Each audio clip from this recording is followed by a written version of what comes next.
Olá pessoal, tudo bem? Vamos a mais uma videoaula aí sobre direito penal, dando sequência às nossas aulas aí de direito penal e direito processual penal que nós teremos sempre aqui no nosso canal. E olha só, dando sequência ao que nós estudamos na semana passada, que foi o conceito analítico de crime, nós vamos analisar o primeiro desses elementos sob a ótica da teoria tripartite e com a vertente eminentemente finalista do crime. Então nós vamos começar a analisar na videoaula de hoje o fato típico como primeiro elemento daquelas três partes que tem que estar presentes para que algo seja considerado como um crime no Brasil, ok? Então nós vamos analisar hoje o fato típico e os seus elementos. Então olha só, pessoal, hoje nós vamos nos debruçar dentro do primeiro elemento constitutivo de um delito, dentre aqueles elementos que nós já vimos lá na teoria tripartite, que nós estudamos na última aula, que é o fato típico, antijurídico e culpável. Nós vamos estudar hoje o fato típico como primeiro elemento. Então, parte do fato típico nós estudaremos hoje. Na sequência, nós teremos um vídeo com a segunda parte do fato típico. E olha só, o fato típico, antes de tudo, é o que nós vamos estudar nessa aula. E ele é subdividido em outros elementos também. Então, nós vamos analisar os elementos internos aí do fato típico. Quais elementos que devem estar conjugados para que se tenha um fato típico na teoria tripartite do delito, tá? Dentro da ótica finalista, que é o que nós estamos estudando aqui. Então, olha só, o fato típico é uma conduta humana, uma ação ou omissão voluntária e direcionada a um fim, que tenha nexo de ligação com o resultado nos crimes materiais e que se adequa, que se encaixa a um tipo penal previsto em lei, tá? Que se subsome, que se encaixa a um tipo penal previsto em lei. Já o tipo penal é uma descrição formal de uma conduta proibida que, se realizada, enseja a aplicação de uma pena, enseja o desencadeamento do ius persequendi, para que seja, ao final, aplicada uma pena a alguém, tá? Então, olha só, tipo penal é parte dos elementos em que nós analisamos dentro do fato típico, que é um dos elementos, por sua vez, constitutivos do delito. Já a tipicidade é quando nós adequamos esse tipo penal previsto em lei a uma ação humana ou uma omissão humana que seja considerado penalmente relevante. Então, quando se adequa uma conduta humana a uma previsão normativa penal, um tipo penal incriminador, nós temos aí parte do fato típico, tá? Então, vamos lá, olha só. Vamos analisar qual que é a estrutura, primeiro, do tipo penal. Tipo penal, voltando aqui, olha só. Tipo penal, que é uma descrição de uma conduta proibida. No caso do tipo penal incriminador. Tipo penal incriminador. Então, olha só. O que é que nós temos na estrutura? Então, quando a gente vai procurar a conduta que proíbe matar alguém. Então, a nossa descrição, a nossa opção legislativa não foi colocar é proibido matar alguém. Não. Foi uma descrição positiva de uma conduta, então, matar alguém e a consequência jurídica desse matar alguém. Só que, olha só, nós temos mais alguns detalhamentos. Nós temos o nomen iuris, o título, que é um resumo, é uma chave hermenêutica para interpretar o tipo incriminador. Então, olha só, uma síntese do que pretende o título, o tipo penal. Então, homicídio, é um resumo. Homicídio significa o quê? Matar alguém, tá? Então, olha só. Preceito primário do tipo é a conduta que se permite ou que se proíbe algo. Dentro do Código Penal, nós não temos só tipos penais incriminadores. Tipo penal incriminador é aquele que descreve uma conduta que é proibida para o ordenamento jurídico brasileiro, tá? Então esse é o tipo penal incriminador no Brasil. Então, Matar alguém é proibido no Brasil. Então tem uma pena correspondente. Então, preceito primário, tá? Olha só, é ação ou omissão que, caso praticada, é punida. Então, o exemplo que nós estamos dando aí, artigo 121, matar alguém. Então, descreve-se a conduta. Quem praticá-la vai ter como decorrência para si uma pena aplicada após o exercício do ius persequendi, após o exercício das instituições que vão dar início e concluir a persecução penal. Mas nós também temos tipos permissivos, tipos penais permissivos, que são ações que permitem a aplicação de um excludente. Então, por exemplo, o artigo 23, tem várias lá, né? Então, o artigo 23 fala que não há crime quando a gente pratica o fato. Então, já vamos ali para o segundo componente do delito, que é a antijuridicidade, tá? Então, o segundo elemento que nós não vamos estudar agora, vamos estudar lá na frente quando estudar o segundo elemento. Nós estamos aqui no fato típico. Mas isso aqui é para falar que tipos penais não são só incriminadores, nós temos os tipos penais permissivos também, como no caso das excludentes aí de antijuridicidade, tá? Os preceitos secundários são as penas. Então, olha só existem os tipos penais incriminadores, que é o que nos interessa agora aqui para o estudo que nós estamos fazendo. Então, olha só, preceito secundário, ele dá a sanção penal que decorre da prática daquela conduta que é proibida no ordenamento jurídico penal brasileiro, no caso, que é o que nós estamos estudando, tá? Então, vai ser a pena correspondente, a sanção penal correspondente. Olha só. Quais são os elementos, então, daquele tipo penal que nos interessa, que é o tipo penal incriminador? Nós temos elementos objetivos e elementos subjetivos. E antes de tudo, eu já vou para o que eu chamei a atenção a vocês aqui. Olha só, o dolo, a culpa, já são elementos implícitos do tipo. Nós vamos estudar na próxima videoaula as teorias do dolo e da culpa, tá? Mas o que eu antecipo é que eles são pressupostos, são elementos implícitos em qualquer tipo penal incriminador, ou dolo à culpa. Então, quando eu falei lá atrás, artigo 121, matar alguém, implicitamente já se tem matar alguém com dolo. E outros tipos vai ter com culpa também. Então, matar alguém com dolo incide a aplicação de uma sanção penal. Então, olha só, são elementos implícitos na teoria finalista. Então, dolo e culpa estão atrelados ao fato típico, tá? E não na culpabilidade, como em outras teorias, causalista, neocantista e assim por diante, tá? Então, elementos objetivos do tipo, o que são? São elementos que refogem a vontade específica do agente. Olha só, dolo e culpa sempre devem estar presentes. Vejam só. Então, olha só, dentre esses elementos objetivos, nós temos os descritivos. São aqueles que são analisados pelo mundo objetivo, que não necessitam de valoração. Então, por exemplo, matar alguém. Olha os elementos, matar e mais alguém. O que é alguém? Não precisa de descrição. Ser humano vivo. Pronto, esse é alguém. Alguém não é um cachorro, não é um gato, não é uma galinha, é uma pessoa. E matar é uma conduta de tirar a vida. Então, o pressuposto de alguém é alguém estar vivo. Então, isso não necessita de elementos valorativos. O que é alguém é igual para todo mundo. E o que é tirar a vida também é a mesma coisa para todo mundo. Então, são elementos do mundo objetivo, da realidade objetiva.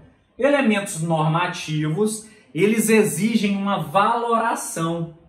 Olha esse tipo penal aqui. Olha só, que ele fala de objeto obsceno. Seja escrito, desenho, pintura, estampa ou qualquer objeto obsceno. Então vejam só. Isso aconteceu no Rio de Janeiro. Em uma mostra literária em que tinha um gibi, em que tinham dois homens se beijando. E para o prefeito Crivella, isso era obsceno. E para muitas pessoas não é. Então, um beijo é obsceno? Vejam, A resposta mais correta é depende.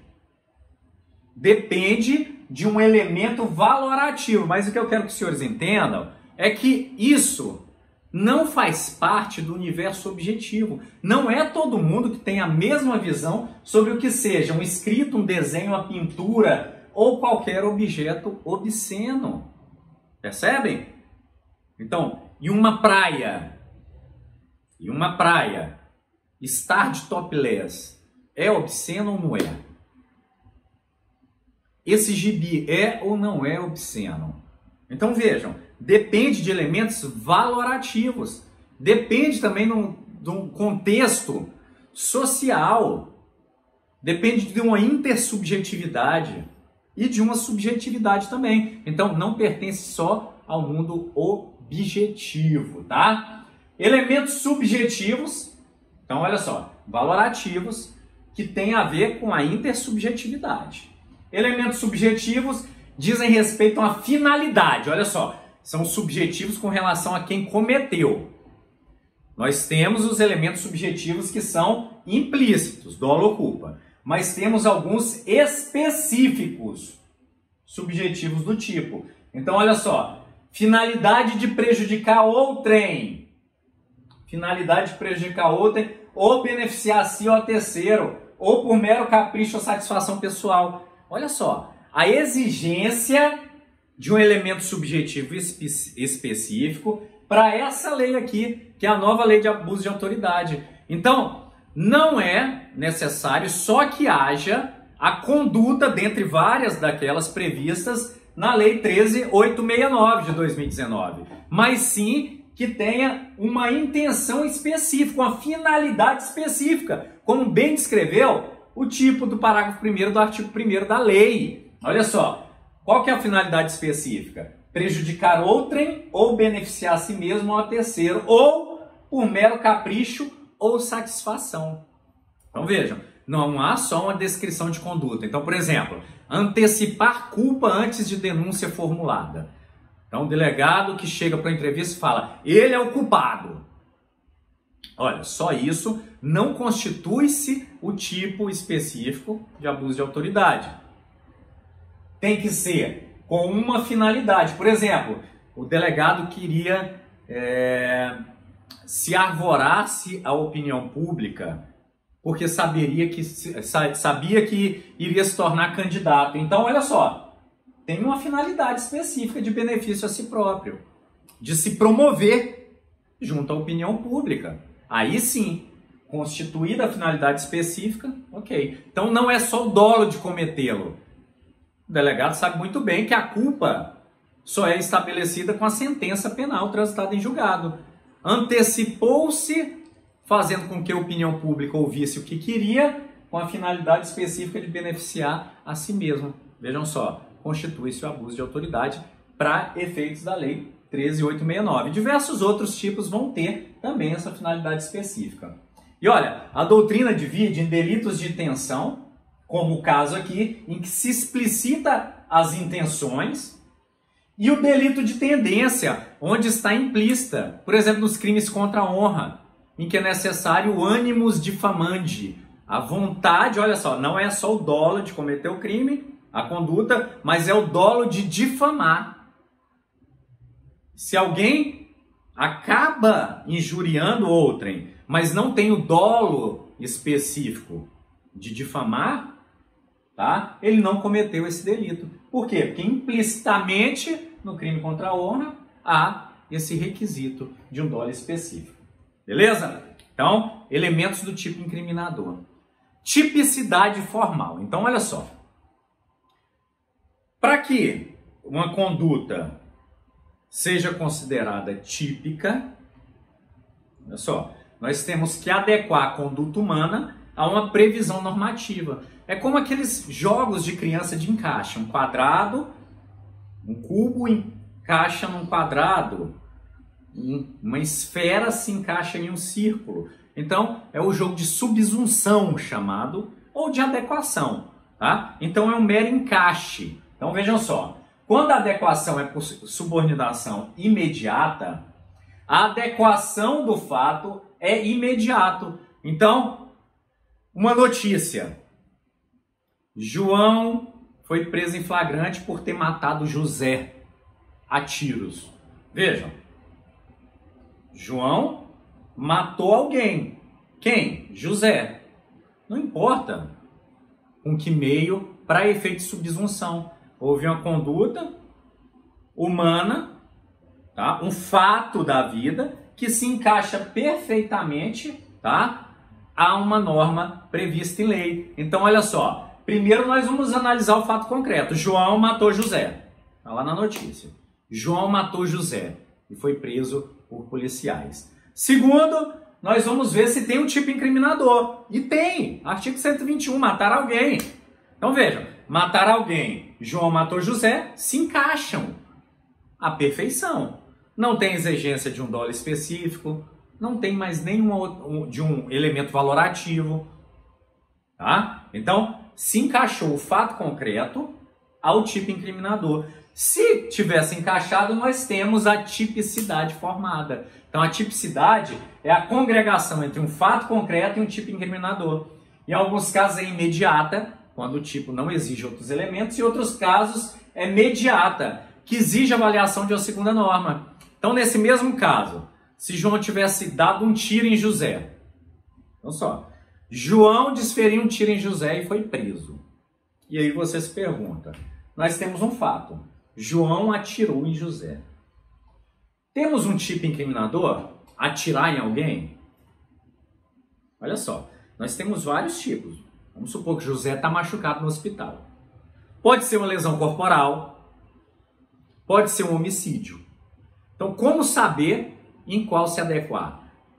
Então, nós vamos ter que analisar um dolo, verificar qual que era a vontade, o fim, por isso estamos na teoria finalística. Então, João atirou em José com que intento? Matar ou machucar?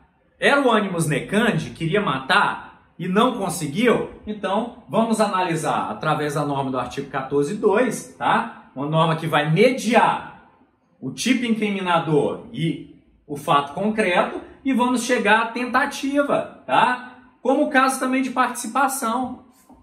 João matou José, mas confessou na delegacia que o fez porque foi contratado por Pedro. Olha só, Pedro não praticou nenhuma conduta, mas através do dispositivo do artigo 29, ele, como tendo contratado o crime, ele vai responder pelo crime também. Tá? Então, vejam só. Então, nós temos tipos incriminadores que se adequam direto a fatos concretos e outros que precisam de mediação de outras normas complementares, tá? Dessa parte geral do Código Penal, para que se possa fazer essa adequação do fato concreto à norma abstrata. Tipicidade material. Então, olha só. João matou José. É a primeira coisa a se fazer, a tipicidade formal. A segunda é a tipicidade material. Saber se essa conduta, além de ter se adequado ao tipo incriminador, ela violou o bem jurídico que você pretendia proteger. Nesse caso de João matar José é muito fácil. O homicídio é um tipo penal incriminador que tutela um bem jurídico vida. Se ele matou, violou, porque ofendeu ao bem jurídico tutelado vida. Então está muito óbvio nesse caso. Mas em alguns casos não vai ser tão óbvio. Então olha só, estava eu certo dia numa delegacia e me chega a polícia conduzindo o senhor que ia pegar um voo. Ele ia daqui para Belém, salvo engano.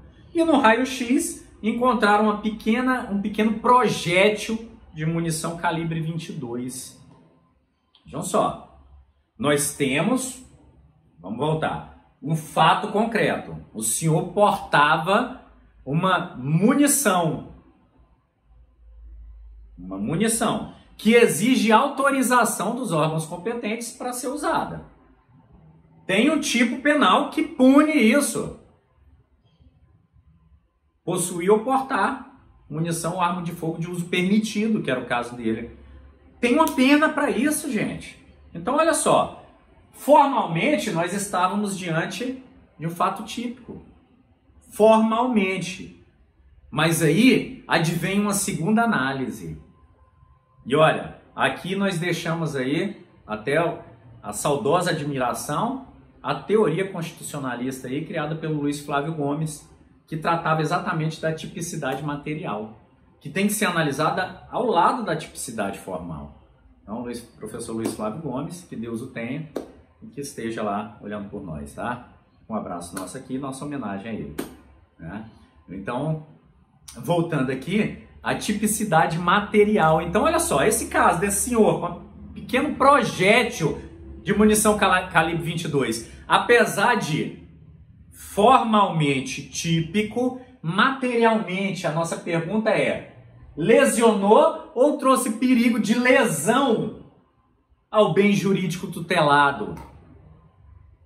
E olha, na minha análise naquele momento, foi que não trouxe lesão e nem perigo de lesão, que é um crime de perigo abstrato, nós vamos ver nos próximos slides, mas não trouxe sequer perigo de lesão. E claro, eu não fiz isso só com minha interpretação, o STJ já tem como tese consolidada que munição em pequena quantidade, analisando-se no caso concreto, pode ser considerado fato atípico, é insignificante.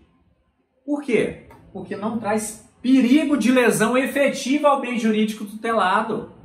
O Estatuto do Desarmamento, ele visa tutelar as relações entre as pessoas. Alguém andar armado traz um perigo, sem autorização, claro.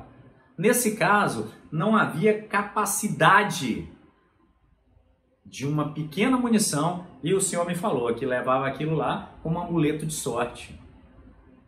E aí até a gente brincou, fica sem dúvida, teve sorte ou teve azar, né? Teve azar porque foi conduzido à delegacia, mas teve sorte porque eu tive essa interpretação. E porque a doutrina hoje já sedimentada entende dessa forma, já foi entendido o contrário. Em outros tempos seria preso em flagrante, infelizmente. Então olha só, não trouxe. Então várias consequências advêm de ter um fato concreto adequado a um tipo incriminador. Então, uma tipicidade formal e não ter uma tipicidade material. Por exemplo, deixar de lavar um flagrante, que eu falei. A ausência de justa causa para uma investigação, para instaurar-se um inquérito. Inclusive, consta na lei de abuso de autoridade, viu? Claro, com aqueles fins específicos.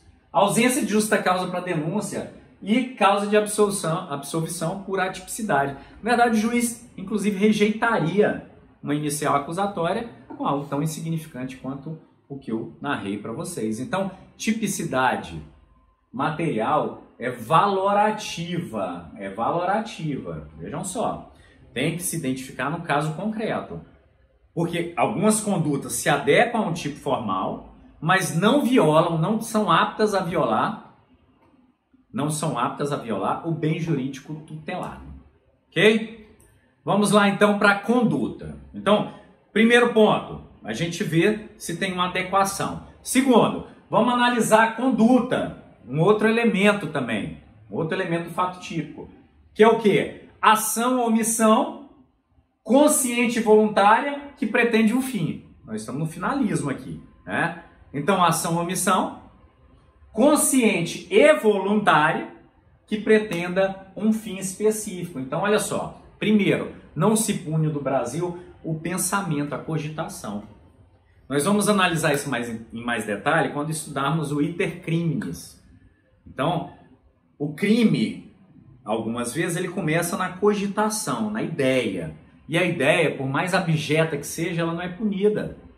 A ideia pode ser relevante como um pecado, religião, ou moralmente falando, né? Mas criminalmente, como ela não se materializa em uma conduta, não pode ser punida. Imaginem se o mero cogitar de um crime fosse punido. Então não, olha só, a conduta só é penalmente relevante quando ela sai do mundo da cogitação. Quando sai-se do mundo da cogitação, aí vai se tornar penalmente relevante, tá? A consciência é necessária. Então, a conduta, ação ou omissão, quando sai do pensamento, tá? E gera uma ação com consciência. Então ela tem que se manifestar para além do pensamento, tá? De forma consciente. De forma consciente. E voluntária. Não pode ser mediante coação, tá? Instintos também, cuidado, são atos voluntários, ainda que rudimentares, tá? Olha só, casos que trazem ausência de conduta. Se a conduta é ausente, não tem o elemento do fato típico, não tem o elemento do crime, portanto, não é crime, não estamos diante de um crime, tá? Caso fortuito ou força maior, não é da vontade humana, não é vontade humana, mas o evento que aconteceu de maneira fortuita ou por força maior. E nesse caso, não vai se punir. Então, alguém está dirigindo e tem um terremoto e joga o seu carro para cima de outrem, tá? Então nós temos aí um caso de força maior, uma força da natureza. E outros também. Coação física irresistível. Res corporalis, irresistível. Então alguém, ó, coação irresistível faz outra. Ou então, olha só, uma pessoa fraca está aqui, eu pego na mão dela e com a mão eu faço ela dar um tapa em outrem. Percebam? Então, nós não temos conduta. A conduta foi de outra pessoa que usou como mero instrumento. Movimentos reflexos. Olha só. Movimentos reflexos, desde que não sejam previsíveis. Então a pessoa está com a arma na mão, de repente pega em uma televisão e leva um choque. E o choque contrai o seu músculo, fazendo ela disparar a arma de fogo em outra pessoa. Então, se não for previsível, nós temos ausência de conduta. E, portanto, não temos crime. Estados de inconsciência, sonambulismo, epilepsia, também não ensejam a conduta. Não existindo conduta, repito, não existe fato típico. Não existindo fato típico, não existe delito. Tá? Olha só, cuidado com isso aqui. Ações em curto-circuito. Nutt traz isso no livro dele, por exemplo. São ações violentas desencadeadas por gatilhos, estímulos externos, tá? E não são considerados como ausência de conduta. Então, alguém que chega em casa e vê sua esposa com outra pessoa, isso gera um gatilho de violência. Então, cuidado, isso aí não gera ausência de conduta, tá? Não gera ausência de conduta. Mas lembrem do nome. Ações em curto-circuito. É aquilo que a gente brinca, cega. A pessoa não sabe o que está fazendo, tá?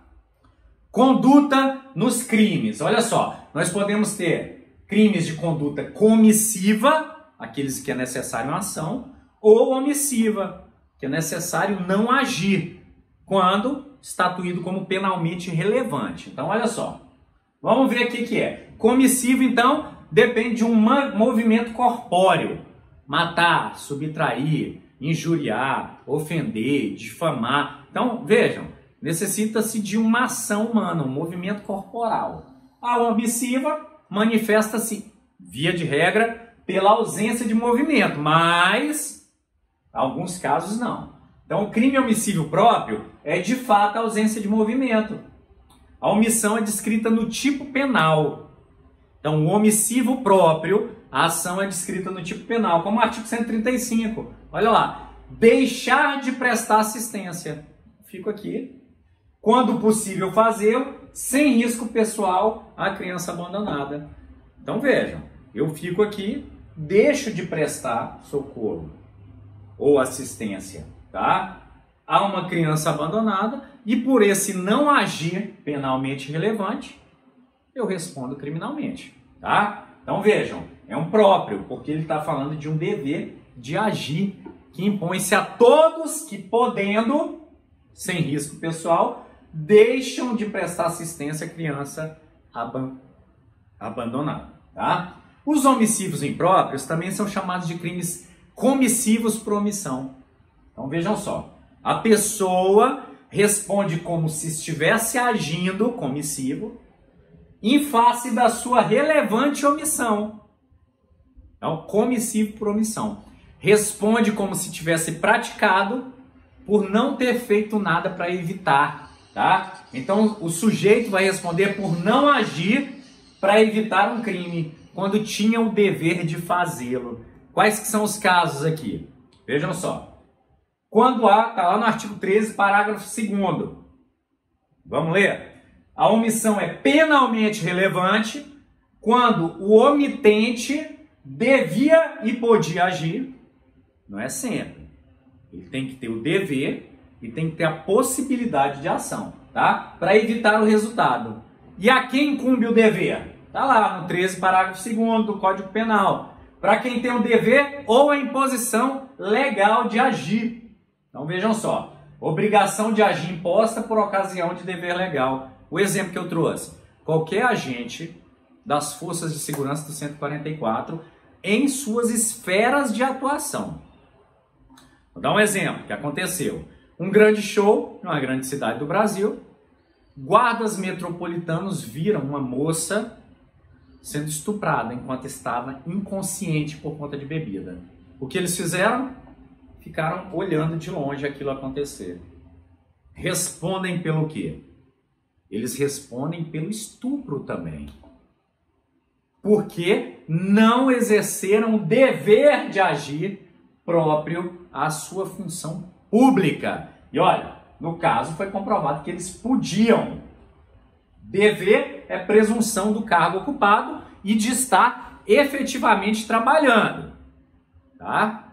E o poder é de acordo com as possibilidades conjunturais. Não quiseram assistir e responderam como se tivessem cometido o crime. Então, delito comissivo por omissão. Por se omitir, respondem como se tivessem praticado. Quando tem-se o dever de garantidor? Então, contratualmente ou não estabelecido, viu, gente? Olha os exemplos. Salva-vidas, contratual, né? Fica ali numa piscina, analisando. Ele tem um dever contratual de salvar pessoas que estejam em perigo.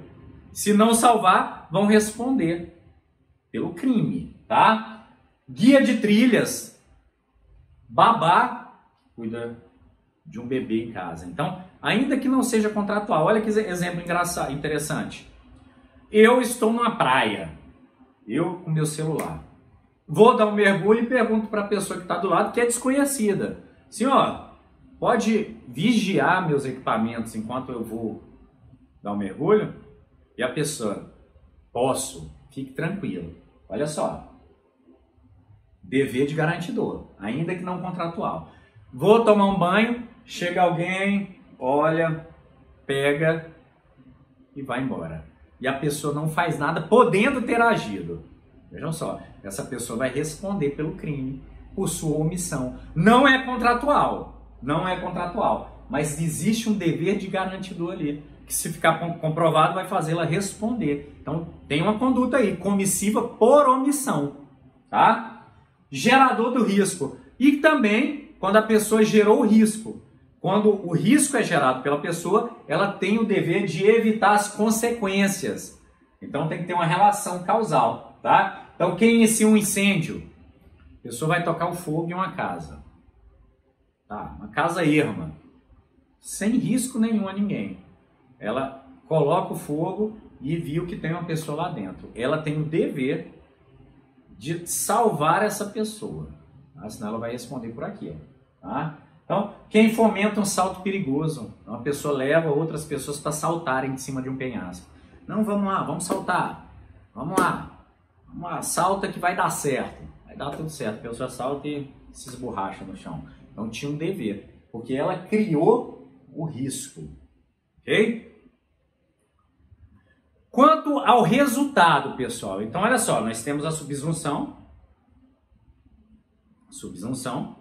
típica formalmente e materialmente, nós temos a conduta e agora vamos analisar o resultado. Olha só, a classificação quanto aos resultados, ela pode ser naturalística ou jurídica. Vamos ver a naturalística primeiro. Então nós temos os crimes materiais, também chamado de resultado. O tipo, ele vai descrever, além da conduta, o resultado. E o tipo só vai se aperfeiçoar quando a conduta realizada chegar ao resultado descrito no tipo. Então, olha só, o crime de dano, destruir, inutilizar ou deteriorar a coisa alheia, tá? Então tem-se um resultado ali, que é a deterioração da coisa alheia, a destruição ou a inutilização. Então tem que ter uma conduta que leve ao resultado naturalístico, a destruição do bem. Então alguém quer destruir o carro de outrem, chega lá e dá várias porradas, mas o carro é blindado, nem arranha. Vejam só, não teve o resultado, o crime não é consumado. Tivemos uma conduta, mas não tivemos o resultado que o tipo exige, tá? Crimes formais ou de consumação antecipada, a descrição da conduta e do resultado, mas olha só, não se exige o resultado. Viu que no crime de dano, 163, é necessário destruir.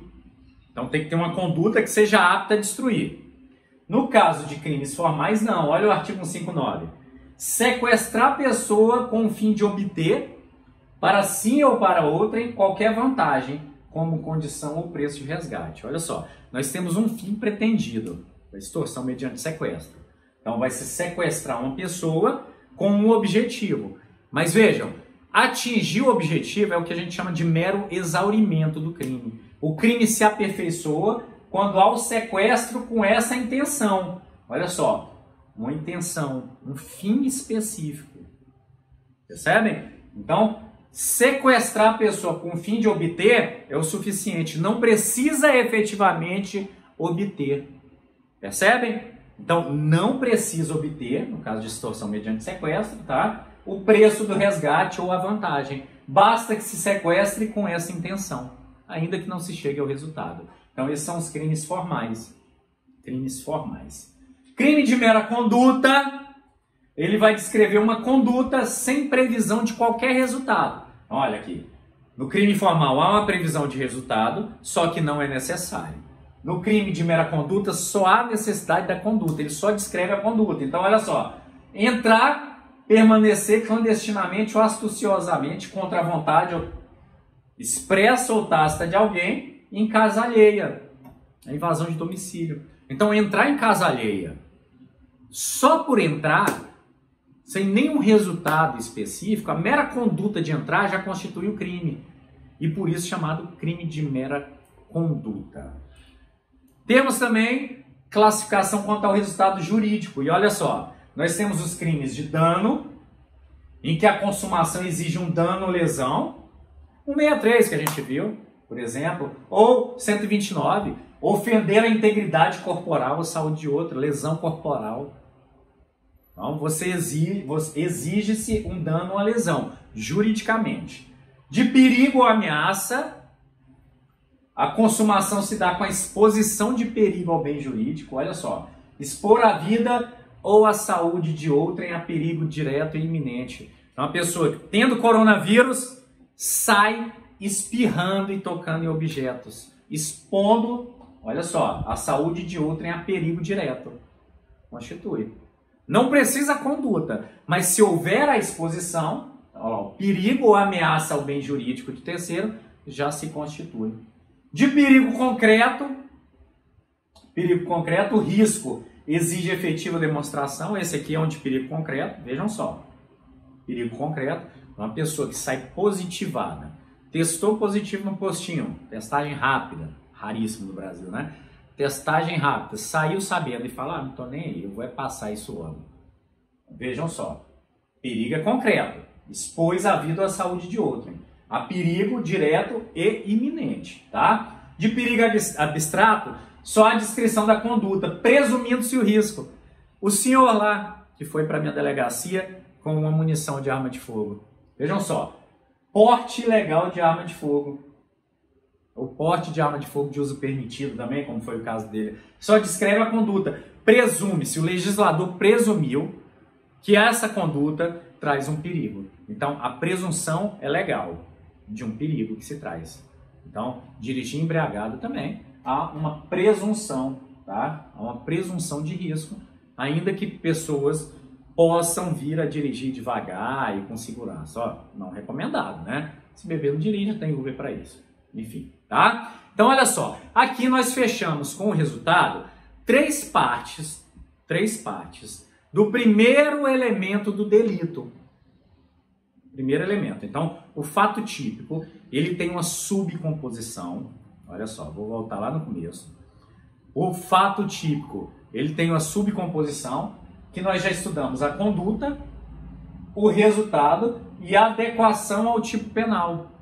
Então, a tipicidade formal e a tipicidade material. O que vai faltar nós estudarmos que vai ficar para a próxima aula? Olha só então, pessoal, para a próxima aula, com o que nós vamos ficar? Na próxima aula, para encerrar o fato típico, como primeiro elemento da teoria tripartite do delito, nós vamos estudar os elementos subjetivos do tipo, o dolo e a culpa, e as suas teorias. Então, nós temos várias teorias para o dolo e para a culpa, várias subdivisões: o que é culpa consciente, culpa inconsciente, o que é o dolo, o que é o preterdolo. Então, nós vamos estudá-los e vamos estudar a relação de casualidade, que é o que vai levar a conduta praticada ao resultado e mostrar se uma conduta ela tem relação de casualidade com o resultado. Então, o nexo entre a conduta praticada e o resultado. Então, isso fica para a próxima aula. Acompanhe a gente e lá nós vamos finalizar esse primeiro elemento aí do delito na teoria tripartite. Um abração, fiquem com Deus e nos vemos na próxima.